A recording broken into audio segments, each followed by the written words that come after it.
Welcome to the Wally Show Aftercast. All the stuff we did not get to during the course of the show today. This is going to be a little bit of a faster cast. We apologize. We have a meeting that we have to go to.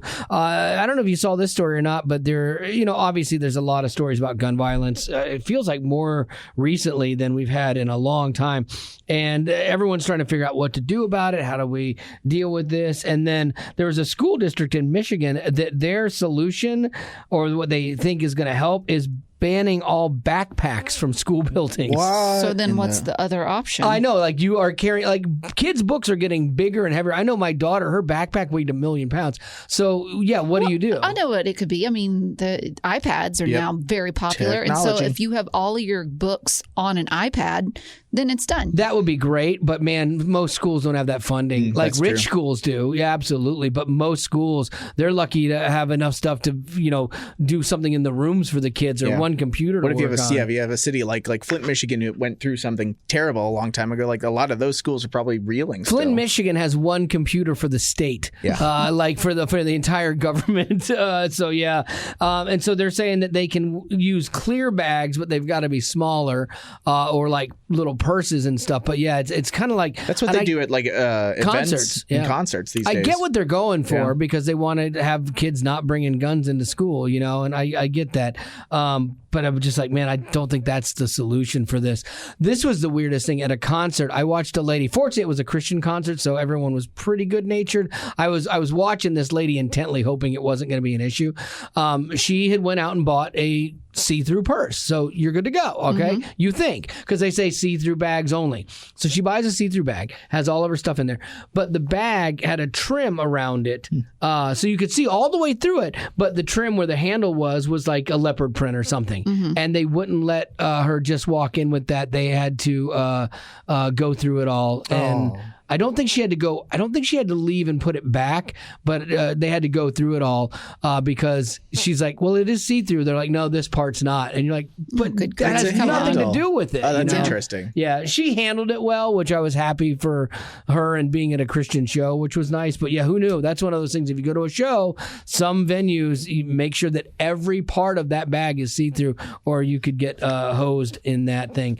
If you're looking at traveling this year for the summer, Frontier Airlines is doing their summer travel pass again for $4.99. Ooh. You can fly unlimitedly until September 30th. Oh, for $4.99? Yeah, they just dropped the price of it. It was $9.99, then $6.99. Now it's $4.99. And you're like, why does it keep dropping? Well, because there's all kind of small, like fine print with it. That's where, man. that's where you're like, this is great. Because Kind of like the idea of it. you could pay for this travel pass what it costs you to fly one place on other airlines. But the problem is you're flying Frontier. You have to pay for everything. You got to pay for a carry-on. You got to pay for a bag. You got to pay for this. You have to pay for a carry-on. You have to pay for a carry-on on Frontier. And this is the weird thing about it is their pass holders with this Go Wild flight, you can only book the day before your flight. Oh my gosh. So you can't make any real long-term plans. Or what if you go to book and you can't get that flight? Then you're kind of hosed. So I mean, it's like That's ridiculous. for like old people who don't have much stuff to carry and don't have any kind of a schedule. Like I can't even imagine trying to do this if you had kids.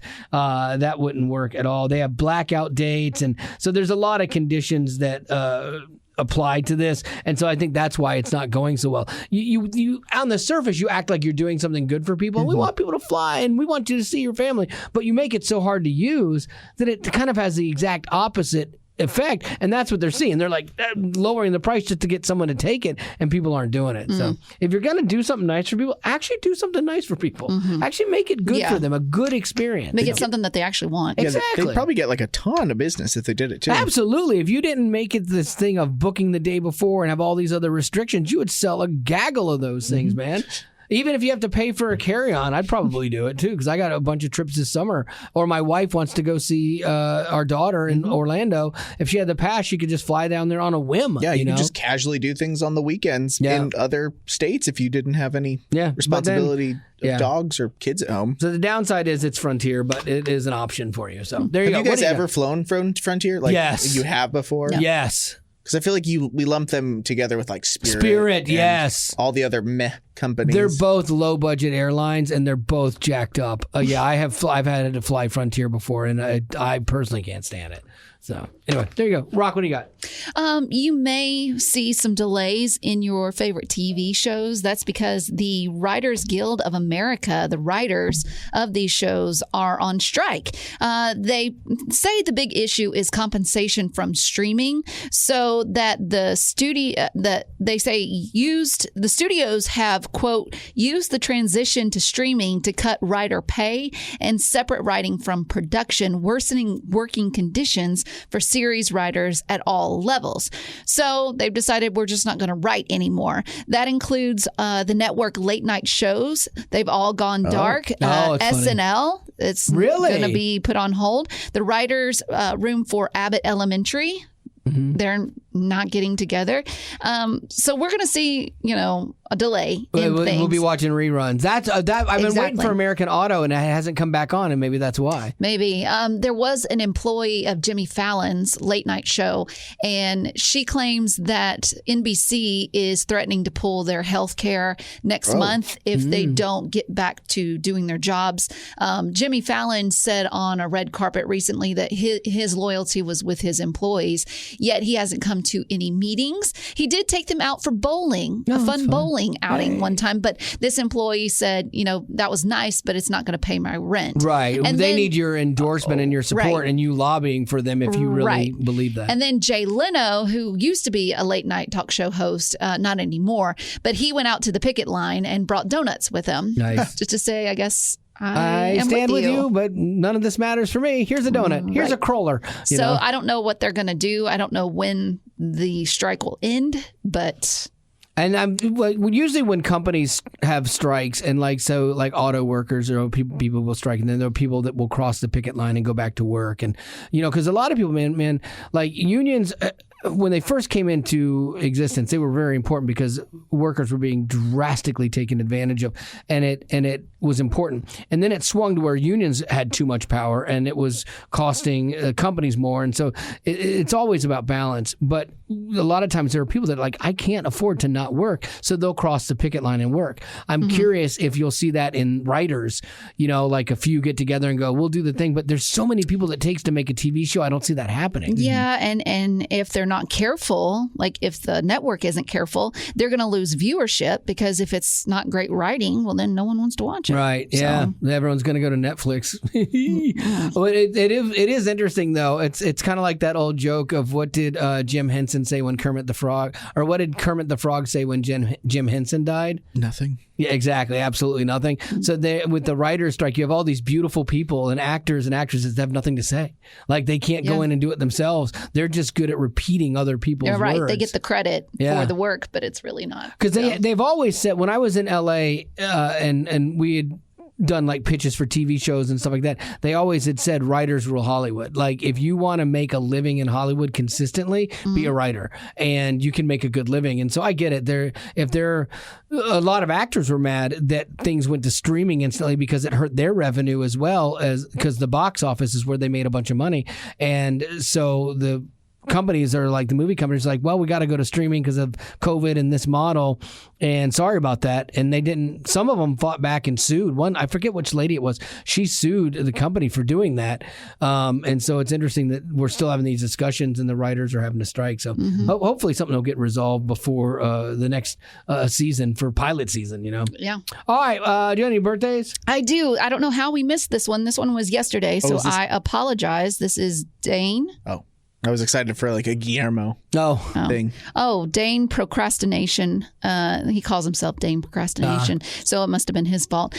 To my girlfriend, Jensen, he said his question is, you have to swap out one of the 7 deadly sins for procrastination. 7. Which do you choose? So the 7 deadly sins. What are they? Oh. Lust, gluttony, greed, sloth, wrath, no, envy, no, pride. I like all of those except for lust. Like all of those? Yeah, I mean it's what drives me. And so I'd have to strike lust. That would be the good one for procrastination. If you're striking it out, does that make it where it's okay? No, it means it's like you're replacing it. So that means that lust wouldn't be one of the 7 deadly sins. So then it's not sinful? Yeah. You would say I'm saying you want it out of your life and you'll add procrastination. I was picturing I don't know. If you take one of these out and put it into the real world, it all of a sudden becomes slightly okay. Oh, well, no. That's how I'm picturing it. I looked at that totally differently. I'm like, which one of these would you get rid of out of your own life in lieu of procrastination? I think I'd take sloth and put sloth in the real world. Like, that's fine. Yeah, that one seems like the least damaging. But sloth is so nice. I know. See, but that's it. You're like, okay. But that's the thing is once it's in the real world and now it's not it's okay. It means it's kind of okay. That's true. Like when you were saying, when I was putting it in the context of which of these would I keep, and you're like, do you think these are good? Like, let's go through them again real quick. Outside of lust, what was next? Gluttony. Yeah, we all like to eat a lot. We like to overeat, so I would keep that one. Greed, that helps fuel you and helps you make a living. Sloth. I love to sleep. You love to sleep. Yeah. We need some downtime. Wrath. Anger is sometimes great for a creative process. Envy. If I don't feel like I have enough and I feel like you have more, that will help me hopefully work harder. And then pride. And pride is the thing that protects me in my insecurities. It just makes him who he is. We've learned a lot today. I think that you putting a positive spin on these things is not surprising. I don't know if it's a positive It's very thing. damaging. Yeah, I think it shows a lot of what he's dealing with. I would go with Gavin. I would take out sloth. I'd want sloth to be okay. And honestly, if that's okay, then it's not going to be as damaging. Yeah, everything else is definitely But now procrastination is wrong, which it is wrong, but it's not one of the 7 deadly sins. It could be slothful. I guess procrastination I guess those are kind of in the same window. Yeah, but procrastination, I mean, You know what? Let's decide on it tomorrow. Nice. Hey, that's what I did. Good one. All right, that's going to do it for your Faster Cast today. And as always, thanks for being a potty.